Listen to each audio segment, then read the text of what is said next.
Welcome in, ladies and gentlemen, to this Wednesday edition of All Access AM. I am Billy Embody. Thanks for joining us. We've got a packed show for you guys.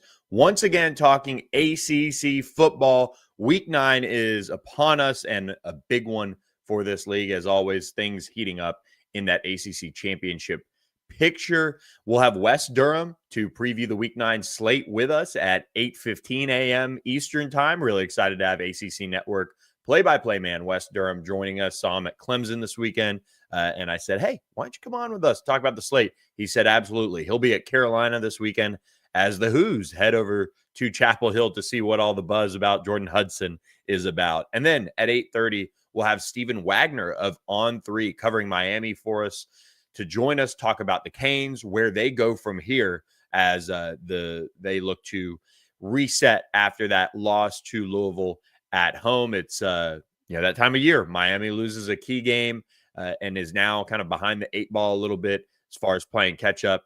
They host Stanford this weekend. So the Cardinal, coming off that win over Florida State, will head over to Miami and see if they can do what Florida State could not do, and that's travel across the country and get a win. And speaking of that, we'll talk about Mike Norvell. I'll share my thoughts here in the opening here and kind of share what I feel like is A, going on in Tallahassee, B, whether or not they should let go of him. And I'm sure some Florida State Seminole fans are going to come in here potentially and say you are completely wrong, but this is a new era of college football. And as people navigate it, I'm giving them more leeway, just a bit. So maybe that's right, maybe that's wrong.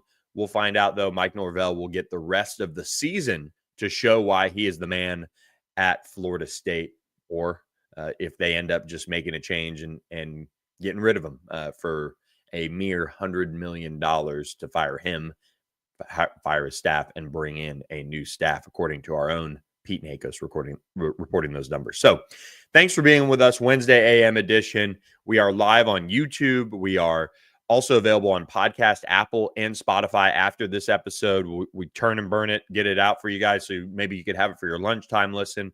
You can have it for your commute home. But thank you guys to all of you who have hit that subscribe button. Please go to our YouTube channel, All Access AM. Hit the subscribe button for us. Hit a like.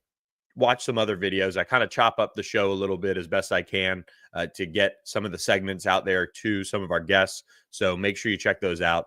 We appreciate all the support, and please leave a rating and a review on the podcast side of things if you listen on that front. So Mike Norvell getting another year, or getting the rest of the year. Don't really want to get people going, but getting the rest of the year to show whether or not he should be the Florida State head coach. And here's a couple of thoughts on this.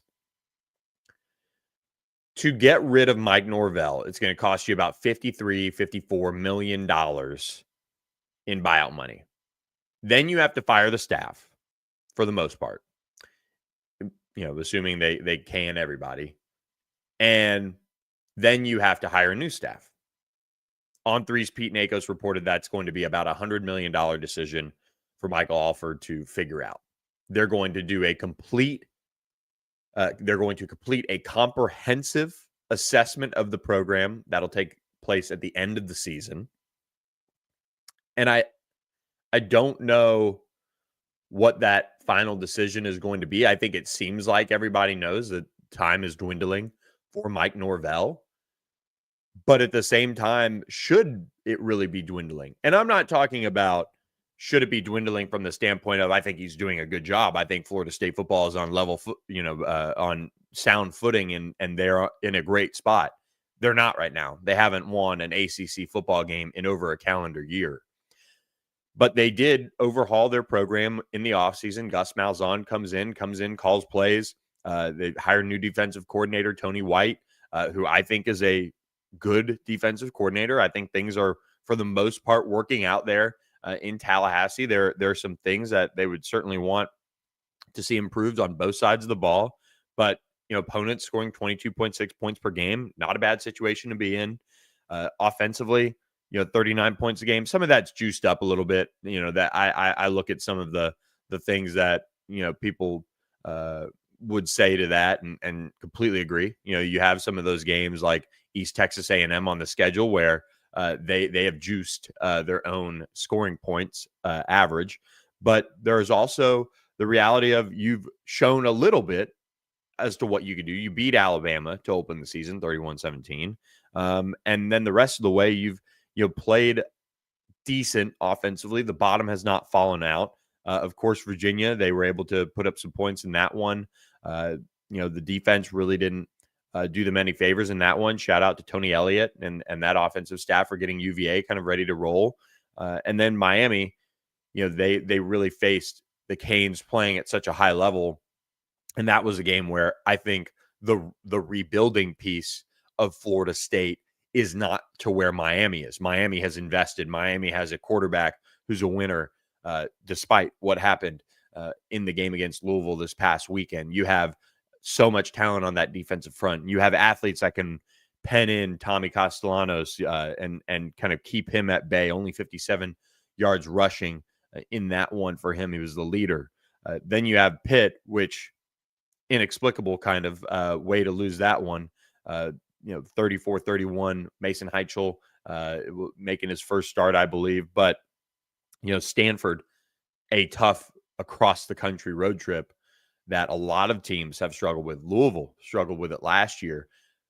BC, I believe they were on the road for that one when they lost, although BC is terrible this year. A lot of teams struggle with that east to west type of a contest. But that is the really inexcusable one for me.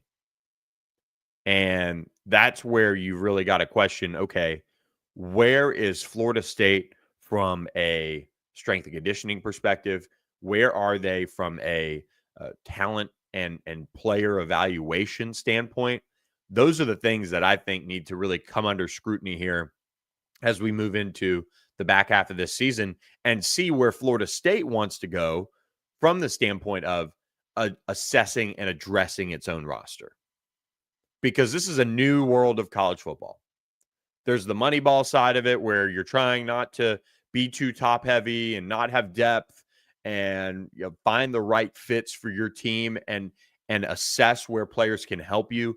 I still think this thing is moving towards an NFL style type of roster management, cap management, all of those things that NFL teams have to deal with, where you don't want to sink money into certain positions and be bogged down. Florida State is figuring that out.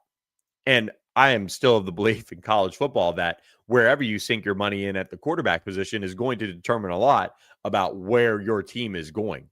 Do I think Tommy Castellanos was the right fit for this offense? Probably. It's a good situation. I mean, he has that familiarity with Gus Malzahn. He has that kind of fit in the offense with the ability to run and pass. So I get it. That marriage is, I don't have a problem with it, but you're also kind of limited because Tommy Castellanos has only been this kind of flash in the pan type of quarterback. He hasn't been consistent enough as a passer, and he hasn't been somebody who can really put a team on his back consistently. And Florida State, with some of their skill position issues, have kind of been that way. Like, I am not of the belief that Florida State having these big receivers and always, touting, okay, these jump ball winners and things like that. That's not something that really impresses me. It is a different world of college football and kind of how you need to build out your receiving core, how you need to build out your tight end rooms, how you need to build out your running game. All of those things are things that, for Alex Atkins, the previous offensive coordinator, the offensive line, that took a major step back. That is a group that still needs to be addressed. I don't agree that Herb Hand was a good pick as the offensive line coach. That is something that I was doing another show last night, and we were talking about Phil Longo, who's the head coach of Sam Houston State. And I don't understand why he was hired for that job. Don't understand it. He's made a living, though, off of being somebody who has managed to keep getting jobs and getting jobs and getting jobs because he once called good offensive plays for a couple of years. Herb Hand has been at some big programs, and so for those reasons, he's been able to keep getting jobs. You need to look at the development of his actual offensive lines through the years. They have got to figure out that position. If they don't, they're going to continue to be where they're at. And that's from a recruiting and that's from a development standpoint. So there's some pieces to the Florida State puzzle that still need to be fixed. For me, I want to watch the rest of the season. I'm with Michael Alford. I want to see the complete, comprehensive assessment be done on Florida State and then go from there. Because if you sink 50, I actually just saw Pete Nakos' article, $58 million into getting rid of Mike Norvell, saying we don't like you.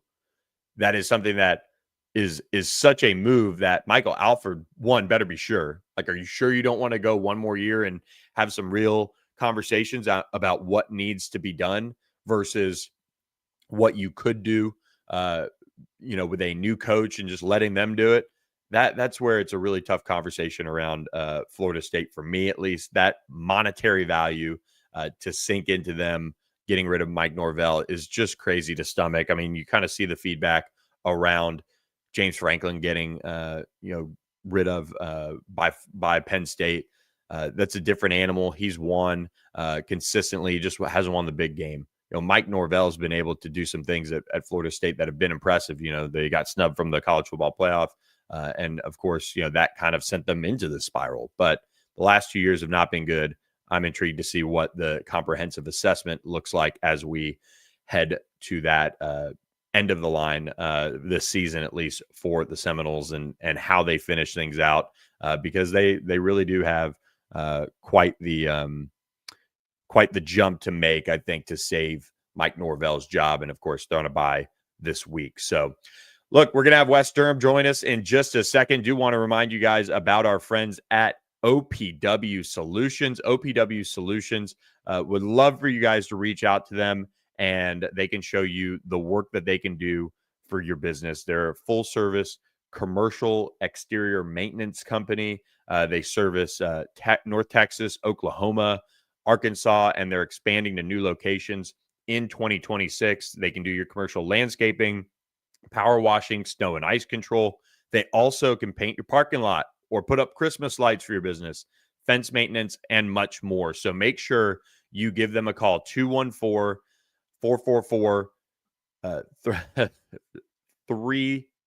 2305. Sorry.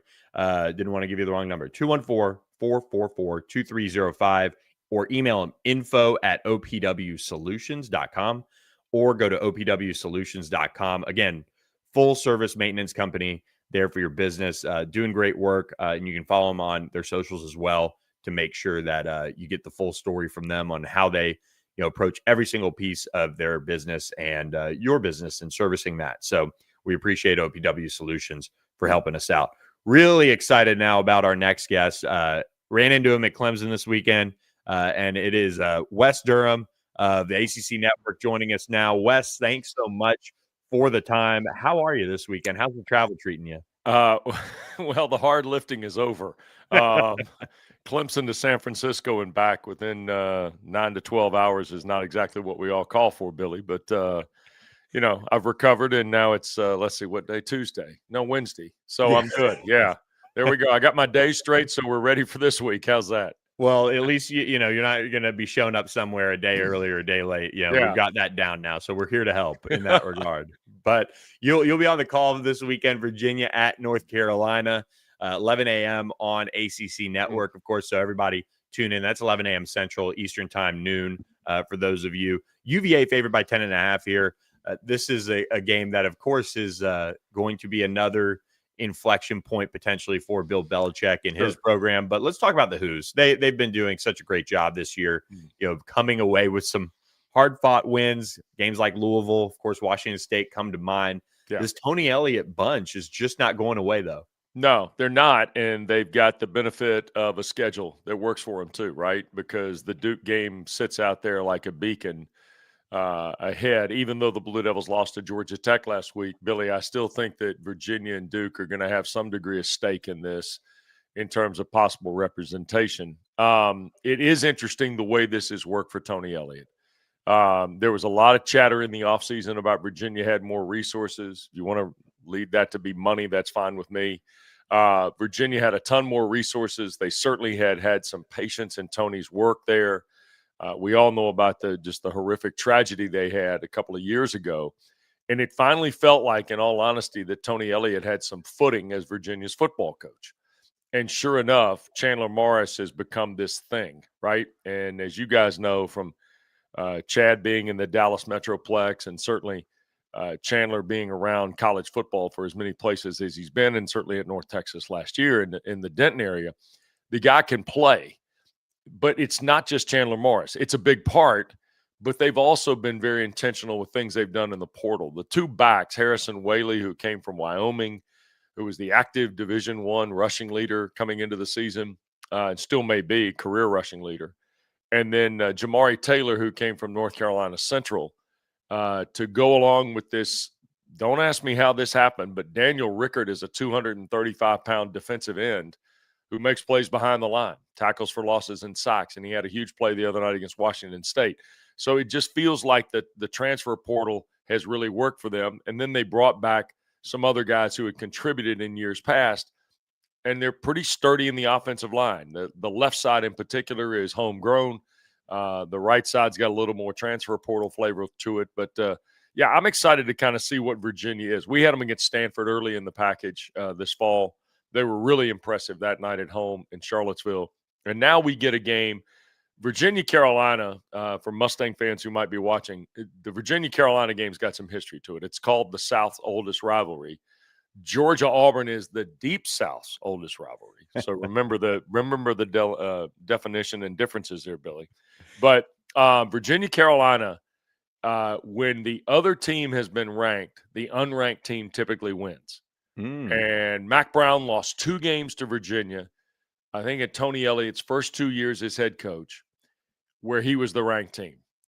And now can Carolina, who played better last Friday night at Cal, can Carolina pull that trick on Saturday at home at Kenan Stadium? We'll see. The Tar Heels will have to play a lot better than they did at Cal, and they can't turn the ball over and have some foolish penalties, but we'll see how it goes. It could be an interesting game. We'll see. It also could be a runaway freight train for the Cavaliers. Yeah, that was my kind of wonder going into this one is, are you going to see UNC say, look at what we almost did. We almost went across the country. Right. We almost did this. We almost did that. We just let it slip through our fingertips. Let's go show that wasn't completely out of sorts for maybe what UNC could be in the second half of the year. We know it's been a tough sledding for the Tar Heels so far, but this could be that, or this could be, a get right game for Virginia. They're probably not feeling the best coming off of that win. Well, that's the other thing too. Washington State's kind of become this weird team nationally, not just because they don't have any kind of conference structure. They play Ole Miss to the edge, then they turn around and play Virginia to the edge. I don't know who they got left, but they're in trouble. Look out. Yeah, I think that Carolina, in watching the Cal game yesterday, Carolina did some good things. I'm not sure Carolina did enough good things. Offensively, they had a heartbeat, which is more than we could say the previous 6 weeks. Yeah. Defensively, they've not been bad. They've not been great either, but they've not been brutal. Tyler Thompson, a defensive end, had a couple of sacks for him the other night to take the team lead. There you go. I mean, that's a Bill Belichick defense, right? Yeah, and that's the part. If you had anything to surprise me with this year, it's that they've not been better defensively. Because historically at the NFL level, and I know it's a different world, but even his scheme and structure has been proven, right? Right. And they've just not been very good. The other thing too is, and I know you can appreciate this because of the way you followed SMU. Carolina has the 73 new players, right? Yeah. 31 of them are in the 2 deep. Yeah. 31, Billy. That's a huge number. Yeah. It's just a massive number. So we'll see what happens. I think Carolina needs to, quiet things down and take care of themselves as much as anything else. And that's somebody who's watched Carolina football basically their entire life. But I find it interesting. And I'm really interested to see just what the environment's like. And now, here's the lure of the old Carolina of yesteryear. With basketball starting, what's the interest in football? Oof. So we'll see. Yeah, winding down there, I saw, of course, Duke in their own exhibition last night. Packed house, so they look the part. UNC hoping to jump back on their level. We'll have a ton of basketball conversation around the league in the near future. Excited about that. But the Wake Forest SMU game. Sure. That is an intriguing one. Mm-hmm. Typical trap game. Wake Forest play Georgia Tech well. You go back out to the East Coast if you're SMU. Early kick, all the things. You're banged up. Who knows how stable Kevin Jennings' ankle is a week Sure. after. SMU just has to find a way, though. That's where they're at. They're at the top of the league in as one of the unbeatens in conference play. Yeah, I think you bring up a really good point. Number one, the return to the East Coast, but this is the part where I think the brand of the program helps this year's team, because these guys, we had the Stanford game on the West Coast last year where they went out there and obviously took care of business. The second part about where they are from a brand standpoint is I think this coaching staff does a marvelous job in preparation. I mean, we've had, obviously, as you know, we've had the Mustangs 3 times this year. I think it's fascinating to watch them get ready every week and to have these coaching visits. And we had them 2 weeks ago against Syracuse before we had them last week. And I was really appreciative of the way they talked about their preparation and kind of how they get ready. Jennings is a warrior, Billy. I mean, he is. It's amazing to watch, because I think the ankle sprain was in the opening series last week. Yeah. And then he was gutting it out. And then you want to talk about stunning me was when we had the quarterback run stuff in the late stages of the first half. I mean, when he was doing the quarterback run stuff in the late stages to get them a score before the half, I thought, holy smokes. I mean, he's putting it on the line. So I think we've seen at least 2 kind of warrior mentalities at quarterback this year in Jennings and Haynes King at Georgia Tech. And I think those 2 guys are starting to surface. Look, you can't take away, despite last Friday night, you can't take away what Beck had done at Miami. But I would say Jennings and King are slowly emerging here to the top of just like heartbeats of their respective teams as this season goes on. And for Wake Forest, they could end up playing 2 quarterbacks in this one. Deshaun Purdy had success against Oregon State, and of course Robbie Ashford's been a little banged up, but has that running dynamic to him. That's kind of the hard part about, I think, game planning for this too. You just don't know what Jake Dickert and his staff are going to do with a bye week as well. Yeah, they came out against Georgia Tech off a bye, scheming Georgia Tech straight up. So I would expect, if I'm Scott Simons and Casey and Rhett, they're going to be thinking about scheming in particular to specifics of the formations, right? And that's exactly what they did against Georgia Tech. Bottom line, though, as much as the quarterback is in question, if Damon Claiborne's playing, that's not a question. That guy's a pro. He's a terrific football player, and he has run behind a wide variety of offensive lines in his Wake Forest career. So to me, if Purdy's the quarterback, if Robbie Ashford comes in for a package, given his health, it's still about getting Damon Claiborne on the ground. Wake has been in trouble when they can't run the ball. If they can't run the ball, then I'm not sure the quarterback can beat SMU. And here's the thing. It's good news, I think, for the Mustangs. Now, I may be missing something here in the logic or translation of television, but it feels to me like SMU is starting to finally get some concepts defensively. Now, they did give up 2 balls last week, and Wesco almost caught a third. Yeah. But Clemson didn't run the ball across the street against them. Yeah. I mean, SMU buttoned it up last week and forced Christopher Vizina to try and beat him, and he couldn't. And for me, that is an incredibly encouraging sign for where the Mustangs may have to go in the second half. Yeah, they were something else in the pass defense this whole season for the most part, but they have gotten better. They're finding their way in conference play a little bit, and we'll see how they do it. And if it's Robbie Ashford, that kind of plays into it a little bit, for them, having to defend Claiborne. But if you're kind of focused a little bit more on the runner, Robbie Ashford, maybe that helps. I don't know. Yeah. It's tough to see them not giving up at least 250 through the air, but this you've already got a number in your head. A 250 would not be bad, though. Okay. All right. Okay. Remember, in September they gave up 430 yards per game in the air, which crazy. But that was how the cookie crumbled for the Mustangs as they figured things out. They look to stay unbeaten. Georgia Tech looks to stay unbeaten. Mm-hmm. This is an interesting one for me from this perspective. I think from a matchup wise, I know there's a big line on this one. Syracuse can't move the ball, but can they just kind of slow down this Georgia Tech attack? If I'm looking at some of these other Week 9 games, when you look at the ones that are Pitt taking on NC State, that might be an intriguing one, but a closer matchup. And then you've got the big spreads like Miami, Stanford, Louisville, Boston College. Right. Syracuse, Georgia Tech, I don't know. I could see that one being just a touch closer after kind of that war between Georgia Tech and Duke. Yeah, the interesting part about Georgia Tech and Syracuse, and Brent Key talks about nameless, faceless opponents. That's kind of his Nick Saban preaching coming into play. However, there was a lot said post-game last year after Syracuse beat Georgia Tech. There was a lot said by Fran Brown. There were some things said prior to the game by Brent Key that got interpreted to Fran Brown in one way after the game. He made another comment.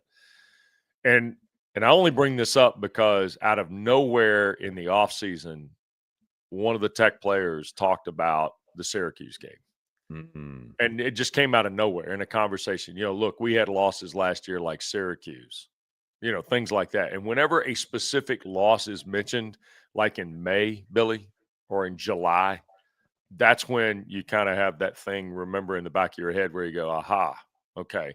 Well, this is kind of the aha for me. I think this game has a little bit more under the hood for Georgia Tech than others would think. Yep. Here's the other part. They've got a couple of games before they get to their last bye. Their last bye is November the 8th. I think this is a critical stretch for Georgia Tech. Everybody can, we're already, like last night I was watching the college football top 25 show, right? And they were already talking about like the Georgia game and the percentage to go to the ACC championship. Yep. And you know that from a year ago. That can wear on you a little bit. Brent Key's got a veteran team. If you look at their roster, they've got transfer kids, but they've also got a lot of older guys, 20-some-odd seniors, I think.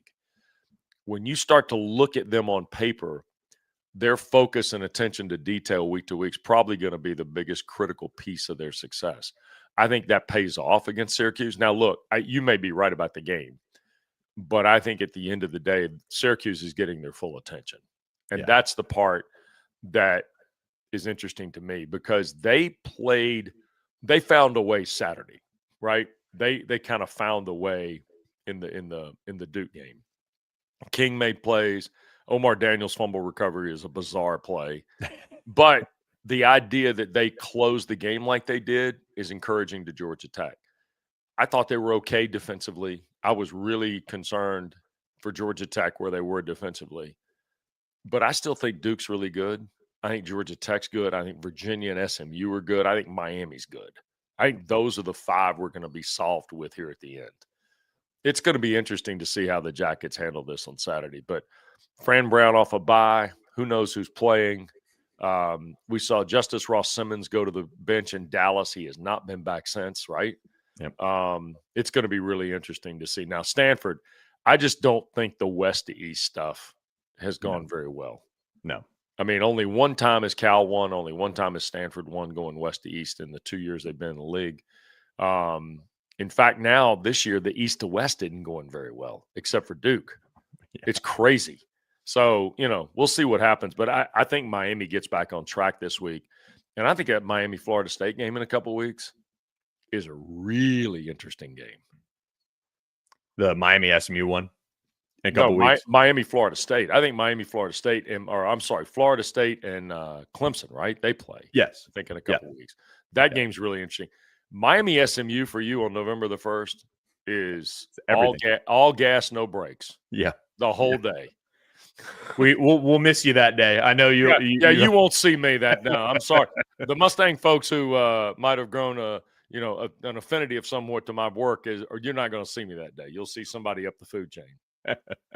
Well, Wes, we hope to see you again soon on the show. Thanks so much for stopping by this morning, having some coffee with us. We appreciate it. Billy, good luck with this. I'm excited for you and great to see you as always. Thanks, Wes. Have a good one. All right. There he goes. Wes Durham kicking off his day with us on All Access AM. And speaking of kicking off their day, we go back out to the East Coast and on 3 Sports is Stephen Wagner joining us covering Miami. Stephen, thanks for the time this morning. How are you? Hey, Billy, I'm doing all right. Just real quick, I'm not sure if I'm able to hear you, and that might be an issue with me. Let me take my AirPods out real quick. Okay, cool. Steven is covering Miami for us on Kane Sport. You can find his work on Oh, still canesport.com. not able to hear you. Not totally certain what the issue is there. I don't know if that's on my end or not. I'll talk for a couple seconds while Steven maybe works things out, and I'll drop him a text. But this Miami team and what they're getting together this week, playing this Stanford team that is certainly on a little bit of a high, beating Florida State, one of those other Florida programs there. But when you look at what this Miami team has been able to do this season, I think they're going to bounce back and try to figure things out this week. I don't think it's going to be a close game. Stanford did a really nice job against SMU a couple weeks ago, making a little bit of a trek, not all the way out to the East Coast, but they were able to put together a competitive game. It was 17-7 at half. They weren't necessarily in any position as far as winning the game, but they made it competitive and kind of made SMU earn every yard. I think one thing for me, the Miami offense, having some of those pro style type of capabilities is something that is worth watching, and that's something that we'll keep a close eye on there, just because the Stanford defense is pretty stout up front, being able to stop the run and things like that. And of course, Miami's run game kind of disappeared against Louisville with that front. And we have Stephen Wagner now to kind of break down more of that. The perks of live on-air stuff in the morning. Stephen, thanks for the time. How are things over there in Coral Gables as Miami looks to bounce back this week? Vibes are definitely, I would say, better than they've been in years past. Normally, I think that there's usually kind of a little bit of panic of, oh, this is the Mario Cristobal law. It's kind of consistent. This is kind of how, Miami and Mario Cristobal lose games. And this is even how Cristobal lost some games at Oregon. But I really think that there's a little bit more confidence that with this roster and this team and the way that this team has been built, that they will find a way to kind of get their groove back and get their rhythm back this week against Stanford. It's certainly a game that Miami should win and should win pretty handily. Miami built this team from front to back. They built it on offensive line, defensive line, and sure tackling. All of those are things that they hope are going to be able to travel from week to week. For whatever reason, the offensive line and the run game simply did not get going last week against Louisville. But I still think that there's quite a bit of optimism that, this team is going to be okay. You look at the rest of the schedule for Miami. Certainly, Miami should be favored in every game that they're going to play the remainder of the year. And, that includes your Mustangs. That's right. Hopefully, we'll get to see some of your crew out here in Dallas as they'll make the trip. I'm sure Miami fans, look, one loss, hopefully that doesn't deter you like it did deter some Florida State fans. I know Miami fans, I feel like, will fit right in Dallas over here November 1st, and that'll be quite the party. Two programs that are very similar as far as the type of schools they are. Some of the football tradition, Miami's got a little bit more recent football tradition as of late, and of course being in the big city. Let's bring everybody together. Let's make this, the next time they look at the permanent rivals, let's make this a permanent rivalry, Dallas to Miami. So Miami does get back into the action with Carson Beck coming off of 4 interceptions. I mean, some of them were kind of inexplicable. I know there's been a lot made about the last one where I could see, what maybe Carson was talking about. It looked like a wheel route that should have been a flat route as far as how it was thrown. But Carson Beck had his worst outing as a Cane and really, throughout his college career, you could argue. What is his mindset? What is kind of the early sense of how he took the loss and how he can try to right the ship? Yeah, Carson definitely took a pretty decent amount of flack this week, especially for his response, which you just referenced. A lot of people interpreted that as he took Elijah Lofton, the tight end that he was supposed to that he threw the ball to, and he pretty much threw him off the bus. And for a lot of people, this brought back up the concerns of oh, this is what we were talking about at Georgia. Whenever we were mentioning leadership issues and how people can rally around you in the locker room. How's this being a good teammate if you just, threw someone under the bus? But I think there's still a lot of optimism that things are going to kind of get right this week. I kind of view Stanford as a little bit of a get right game for Miami. Team from the West Coast traveling all the way to South Florida. We've seen over the last year, both in the Big Ten and in the ACC, that traveling from the West Coast to the East Coast and from the East Coast to the West Coast, that definitely has a little bit of effect on teams and the way they're able to perform. At the end of the day, these are college kids who have classes on Thursdays and Friday. But I do think that Beck is probably going to have a good response, but kind of the question that I think a lot of Miami fans are asking right now is, man, are we going to get the 2023 Carson Beck that we saw at Georgia, who was really freaking good, took Georgia to the SEC championship game where they lost to Alabama, had, I think, like a 13-1 season is what that ended up being, and, beat the brakes off of FSU in the Orange Bowl? Or is this going to be like 2024 Carson Beck, who was projected to be a first-round draft pick, and then things just went sideways, and it seemed like he was never really able to find a rhythm? The first half of the season, we absolutely saw 2023 Carson Beck. It seemed like, the change of scenery, the change of environment, the new players, the new system around him, it seemed like that really kind of rejuvenated him. Now I think this is going to be a game where we get quite a few questions answered as far as the type of Carson Beck that we're going to see, because certainly the Louisville game was not his best outing by far. Yeah, and for Miami, I mean, I've been kind of disappointed with the run game. I just think with the talent on the offensive line and what they have there, it was kind of an issue last year a little bit at times, but it's really kind of reared its ugly head, I think, this year for Miami. Are there any conversations internally about how to get this offensive line rolling, some confidence, giving them more onus on the run game there? Yeah, well, Mario Cristobal, there is always going to be a very, very heavy emphasis on the running game. I mean, what Mario Cristobal wants to do, at his heart, is he wants to just dominate you up front. He wants to understand, or he wants you to understand that it doesn't matter how many defenders you put in the box. It doesn't matter how you're going to line up. It doesn't matter, what you are going to do defensively. Mario Cristobal wants to send a message and punish you and just push forward with the offensive line.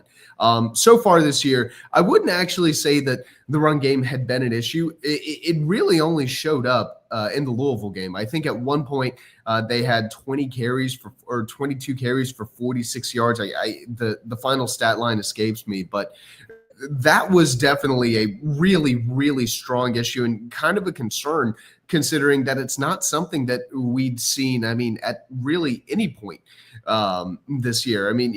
Normally, the offensive line is able to effectively, do whatever it needs to do. And this was a line that, at the start of the year, it really did look like the best offensive line in football. I thought there was a very, very good argument this was the best O-line. And they've invested a lot of time and a lot of resources and a lot of recruiting, and they've used the portal very, very smartly to supplement this offensive line. So I think this week, it's going to be a question of, well, okay, do we correct whatever it was last week? Because quite frankly, I have no idea what it was last week that just reared its ugly head. Because, like I said, offensive line is kind of one of those things that you expect to travel. You expect your offensive line, which is built on strength and physicality, you expect that strength and physicality to go up every week. It's not like, we're leaning on timing and we're leaning on finesse and we're leaving and we're leaning on communication. This is supposed to be strength and technique on strength and technique. And for whatever reason, it just did not show up last week at all. I do think that they should be able to run the ball pretty effectively against Stanford. I do think that there is a little bit of stubbornness from Miami in kind of the way that they want to do things. Miami wants to win kind of by punching you up front in the run game. A gap, B gap runs, maybe a little C gap here and there, but you'll notice they don't really run to the perimeter very often. And it kind of felt like Louisville was pretty much saying, okay, keep trying to beat us up front. We are just going to overly commit resources to trying to stop you up front. And, maybe it was a preparation thing. Maybe it was, maybe it really was as simple as, Miami wasn't ready for the game.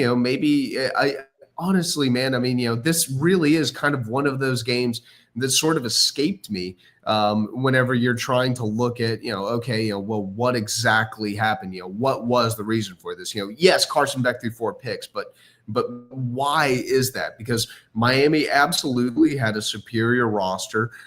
They absolutely had an offensive line that should have been able to handle a Louisville defensive line that I think is good, but I wouldn't say it's the best defensive front that Miami's faced this year, considering that they've already played Notre Dame and Florida and really ran the ball very effectively against both of those teams. So, if you want to scratch it up as, kind of a weird, inexplicable loss that it seems like, kind of always seems to creep up on Miami. In 2023, it was the Georgia Tech game where, very famously, Miami didn't take a knee at the end of the game. That was kind of the inexplicable loss. Last season, it was probably the Syracuse game where they had a 21-point lead on the road, final game of the season. It ended up blowing that lead. Maybe this year it's going to be the Louisville game where we look back a year from now and say, yeah, Carson Beck threw 4 picks. But I think the really, really important thing now is Miami making sure that this thing doesn't spiral. The margin for error is so slim in this massive conference and the way the schedules have played out for Virginia, for Georgia Tech. Obviously, Miami will get their shot against SMU next week. They get Stanford this weekend, getting a chance to face a team that really hasn't shown too much. They've got a long road trip ahead of them as well to get out to Coral Gables. What does Miami have to do to make it to the ACC championship? Is it as simple as just stay focused? Is it certain things that they can improve fundamentally right now to kind of put them back in that driver's seat as long as they play their game that they had been playing earlier this year? I think part of it is a little bit of a focus thing, because if you look at what's happened in Miami the last 2 years, there's always been one loss that's kind of caused things to spiral a little bit. A couple of years ago, it was Georgia Tech and failing to take a knee. I think they were 4-0 or 5-0 at that point, and then the wheels kind of came off and they finished the year 7-6. Last year, it also happened to be at Georgia Tech, where Miami's defense did not play very well at all. Georgia Tech did a lot of things to kind of control the ball and give Miami fits and keep the ball out of Cam Ward's hands, and they ended up losing. Now that I think about it, they ended up losing 3 out of their last 4 because they lost the bowl game as well. They lost to Georgia Tech, then they lost to Syracuse, and then they ended up losing to Iowa State. This year, there's absolutely a possibility that Miami could end up losing, could end up going on a little bit of a stretch where they lose 2 out of 3 games. It's absolutely possible that Miami loses to Louisville, they beat Stanford, and then they lose to SMU in Dallas. That's absolutely a thing that's very definitely on the table. So for Miami, it's about making sure that this thing does not spiral. And quite frankly, I think that this is going to be kind of one of those moments where leadership really needs to step up, where leadership, makes sure that the players understand, hey, we can, that the world isn't over, but we have to stay focused. We cannot let this thing spiral.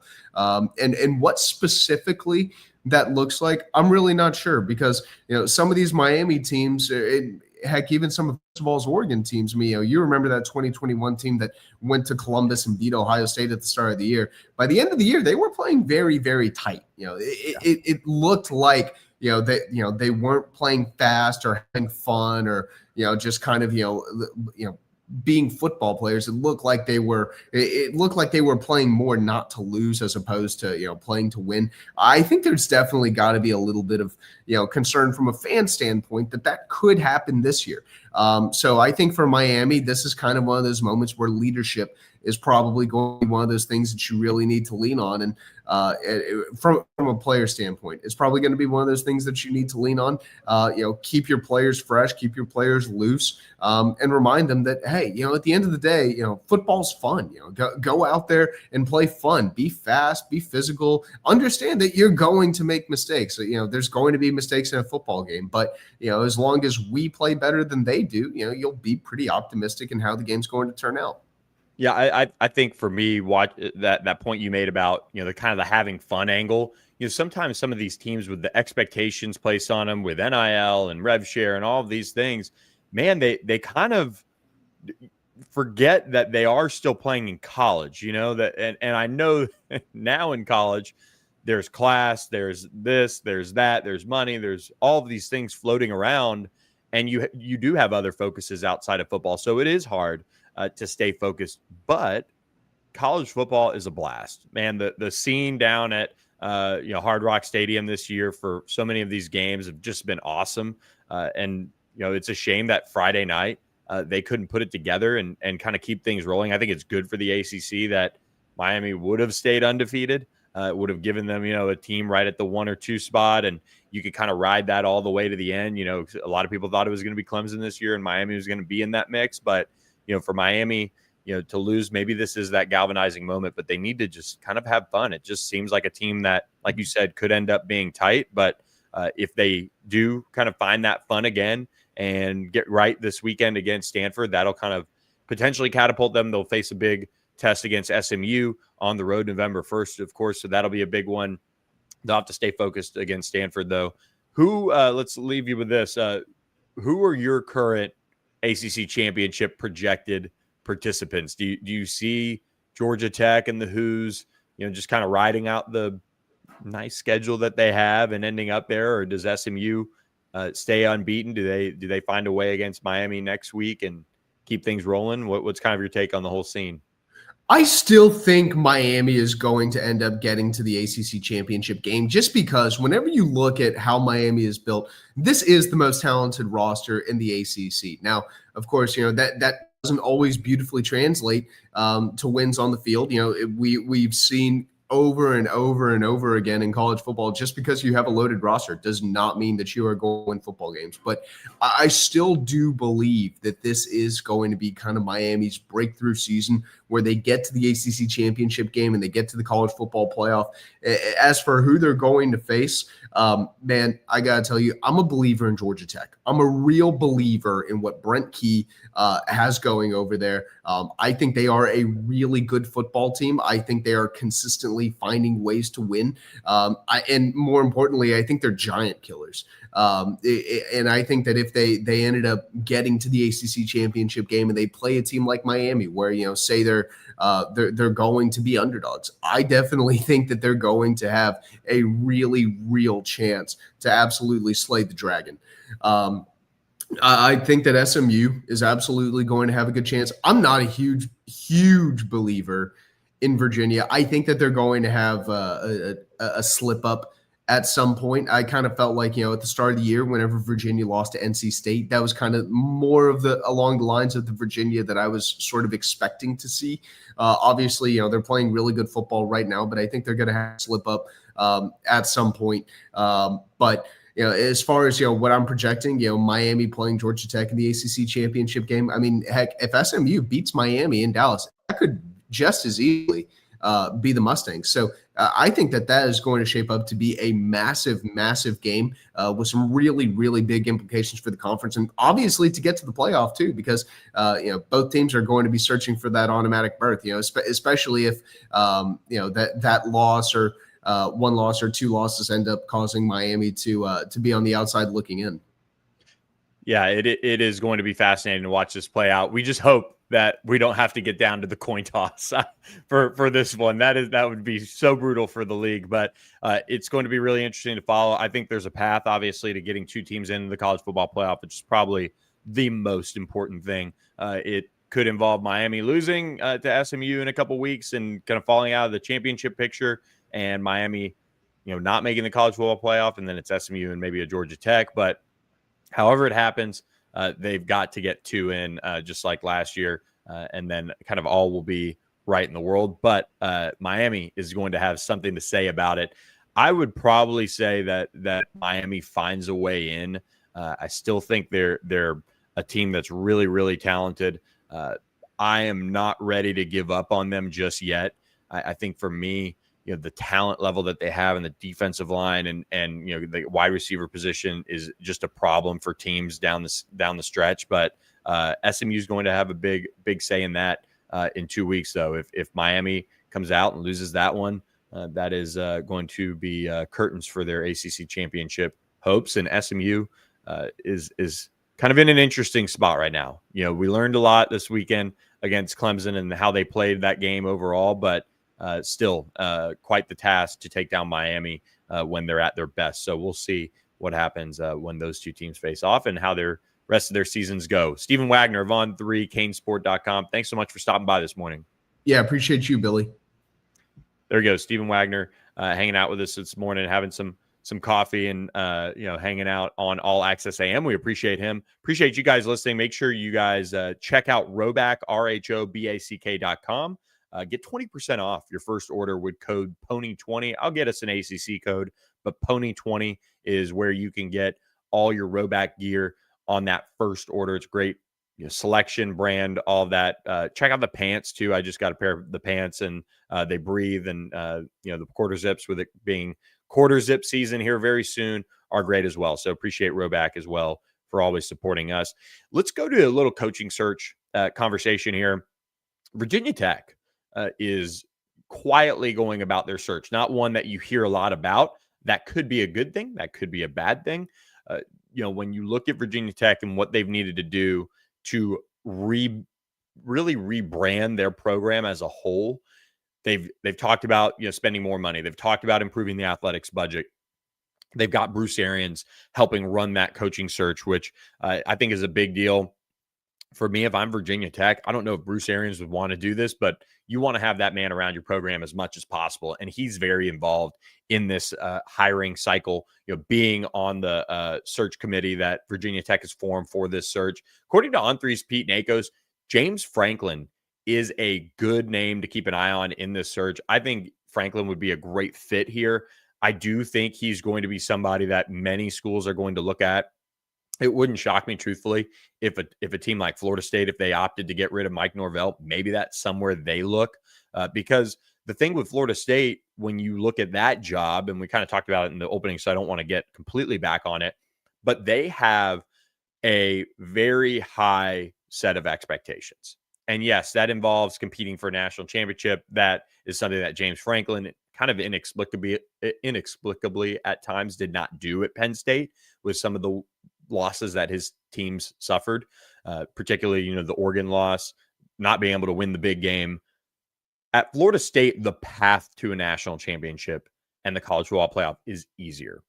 Don't get that wrong. That's a very important piece here when you're evaluating a hire. A guy like James Franklin could come in, stabilize the program, win a bunch of games, and you could see that trajectory getting back on path to where Florida State wants it. Now, Virginia Tech is kind of up a little bit more so in that region that James Franklin has certainly played in a little bit. He's familiar with, obviously, Pennsylvania. That's, a little bit more northeast. But Virginia Tech is kind of that blue-collar type of a program, similar to a Penn State. And that's, I think, James Franklin not being in a pressure cooker of sorts might be a good thing. He's thrived at Vanderbilt when expectations were low. Of course, he's won a bunch of games at Penn State after turning that program around, but eventually the pressure and the expectations that were there got out of whack. And I think if I'm James Franklin, I'm looking at that Virginia Tech job. And if you're hearing the right things, and good for James Franklin, he can sit back and see exactly how things unfold when it comes to that job and whether or not it is going to be one that people really can kind of gravitate towards or not. Obviously, it's a great fan base. It's a great stadium experience. All of those things. Blacksburg is kind of a hidden gem, I think, that doesn't get talked about enough. And you do have a decent recruiting base there in Virginia, and you can kind of work up and down the East Coast and some of his other areas kind of up in that neck of the woods. So for me, if I'm James Franklin and you're collecting all that Penn State money, boy, what a marriage that would be for Virginia Tech if they were able to get James Franklin. I think that would be a great hire. I think it would set the bar high as far as what they want to accomplish, but he would also be given time to rebuild that thing because they need a coach in that role that is going to take his time building it. That's something that James Franklin is very much experienced with, and I think he'd be a great hire. Another name mentioned by our own Pete Nakos just yesterday is Bob Chesney at James Madison. He's only been there two years. He's 15-5. You're looking for that next Curt Cignetti. Everybody is doing that in this world of some of these coaching searches. They're at least going to kick the tires on some of these coaches that are at a lower level of football. He's a young, energetic coach that I think could really be, someone that maybe takes that job and ends up being the right fit. But I still circle James Franklin as one to keep an eye on. So also intriguing, Stanford. They've had a ton of time, of course, to look at that job and kind of the options out there. And I think, getting a chance to actually spend some time around Andrew Luck earlier this month, you really get a sense that he's turning over every stone. He's looking at all the options, and there are plenty of people that are involved in that search, and they're looking at that job, and they know it's kind of a long build, and it is a program that is trying to find its footing as a whole in this new world of college athletics. Not as good as well off as Virginia Tech is by any means, but Virginia Tech is still finding that footing after really not investing like they should have in college football and kind of going all in like some of these other universities have. For Stanford, they're now starting from scratch. They got the $50 million donation earlier this month. They are working through their season. They got kind of a signature win, I think, for the Frank Reich interim era to beat Florida State, no matter how down Florida State is. To do that, to do it at home, very important there. So you can kind of see some of those things from a culture perspective taking over. This job, I have no idea who could get this job. I am really intrigued about the structure of it. Pete Nakos at On3 did drop a bunch of names involved in this job, and some of them, you could, like one, for example, Pat Fitzgerald, former Northwestern coach. That would be an interesting one. He's coached at a high academic. He's had some levels of success that I think Stanford would be pleased with. But you also have a group of coaches in there that come from the NFL or come from this background, come from that background. And it makes it hard to predict, obviously, or project who's going to get that job. I think for Andrew Luck, he needs to have a hire in place probably in that mid-November range. If you're looking at it from a roster building perspective, when you talk about having some of the NFL coaches involved, that does throw a wrench in it. So I'd be intrigued to see kind of how that is navigated, if that's the path they ultimately go with, or are they going to take just a little bit more time and say, okay, we want so-and-so from the NFL. Let's go get him. We've got to wait. Andrew Luck is going to work with some of the staff or some of the recruiting department to put together the portal class or do this or do that. Stanford is going to let Andrew Luck do his thing there. This is his world. This is his football program. And he's going to be somebody who takes every single waking second to make sure it's right. And that's where I think you have to watch Stanford through a different lens. Yes, they've had the most time out of anyone to make this type of a hire, but they also have a different set of expectations, and they'd have a different plan in place for what they'd like to do as far as building their program and how they want to do it and the time requirements that they have as far as seeing some of these things. I don't think Stanford's in a position where, I don't want to say they're not worried about, okay, December 3rd, early signing period, transfer portal, January 2nd or whatever it is. We've got to have our guy. We got to have our staff, all of those things. They know that this hire is very important, and they're going to give this hire a long leash because there's nothing out there at Stanford right now that really gives anybody a lot of confidence in this job being one that is anything but a coach killer. They are building it the right way. They are putting the resources in from what it seems like. They're going to find their coach. I don't know who it's going to be, but they're going to do this in a very deliberate and I don't want to say slow, but they're going to take a really deliberate route to get there and then let the process play out and let the culture setting begin and let the talent acquisition begin. So Stanford, you have to look at it not only because it's a high academic and it's a really difficult place to kind of win right now, but you have to look at how they're doing it from a very different lens rather than a Virginia Tech or if a Florida State comes open and things like that. So very intriguing stuff out there on the farm, but they got a signature win this past week against Stanford. So with that, hope you guys enjoyed this edition of All Access AM. Again, reach out to our friends at OPW Solutions if you're in the North Texas area, if you're in Oklahoma, if you're in Arkansas, and contact them as well. They are expanding their reach in 2026, so they're excited about that. Plenty of offerings in the commercial landscaping, pressure washing, snow and ice control, fence, concrete repair world that they can help your business with. So reach out to them, 214-444-2305 today, and support our friends at OPW Solutions. We appreciate their support of All Access AM. We'll see you guys Thursday morning. We'll have some more guests on, and we'll preview the rest of Week 9. We'll throw out some game picks as ACC football this weekend approaches with the Friday night matchup once again. We'll see if they're as good as last week's, but hope you guys enjoyed this edition of All Access AM, and we'll catch you guys next time.